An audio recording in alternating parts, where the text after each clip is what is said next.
మరి సత్యం ఏందండి అంటే ఒక 4 మాటలు చెప్పాడండి ఆయన. అవి ఎప్పటికీ మర్చిపోలేని, అవి నాకు బాగా గుర్తుండిపోయింది. ఆయన ఏం చెప్పాడంటే, మీ అమ్మను కూడా ఇల్లు అడిగిరా, వాళ్ళ పాస్టర్ గారు కూడా చెబుతాడు దీనికి అర్థం అన్నాడు. ఏంటో చెప్పండి అని అంటే ఆయన చెప్పాడు, నాకైతే గుర్తులు ఒక కాగితం మీద రాసి ఇవ్వమను. తర్వాత ఆయన ఒక కాగితం మీద రాసి ఇచ్చాడు. అది తర్వాత కాలక్రమేణా ఆ కాగితం ఎక్కడో మిస్ అయిపోయింది. అయితే ఆయన రాసిని నేను చదివాను, నాకు కంఠస్థమైంది.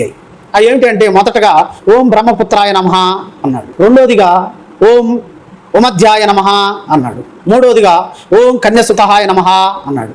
నాలుగోదిగా ఓం వృక్షశీలాయ నమః అన్నాడు. ఐదోదిగా ఓం మృత్యుంజయాయ నమః అన్నాడు. ఏమంటే మీరు 5 చెప్పారు, నాకు అసలు ఏం అర్థం కాల. వీటి భావం ఏంటో నాకు కొంచెం వివరంగా చెప్పండి అంటే, బ్రహ్మపుత్రాయ నమః అంటే దేవాతి దేవుని యొక్క కుమారుడు ఈ భూమి మీదకి రావాలి. ఆ వచ్చే కుమారుడు పరిశుద్ధాత్మ సహాయం ద్వారా పుట్టాలా. అది ఎవరి గర్భాన పుట్టాలి అని అంటే, కన్యక గర్భాన పుట్టాలి. ఆ పుట్టినటువంటి వాడు పరిశుద్ధుడై ఉండాలి. ఆ పరిశుద్ధుడైనటువంటి దేవుడు వృక్షశీలాయ నమః అంటే ఒక వృక్షానికి, ఒక చెట్టు కొమ్మకు వేలాడదీయబడి ఆయన కాళ్ళల్లో చేతుల్లో మేకులు దిగ్గొట్టబడాలి. ఆయన ప్రతి ఒక్కరి రక్షణ కొరకు ప్రాణం పెట్టినటువంటి ఆ నిర్దోషమైన నిష్కలంకమైన రక్తం చిందించాలి.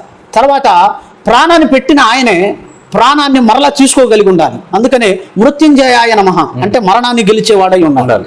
ఈ లక్షణాలు కలిగినటువంటి వ్యక్తి ఈ ప్రపంచంలో ఒకే ఒక ఆయన ప్రభు అయిన యేసుక్రీస్తు వారు. ఆ దేవుణ్ణి మేము ఆరాధిస్తాం, నువ్వు అక్కడికి వెళ్ళమని చెప్పాడు. దేవునికి మహిమ కలుగును గాక.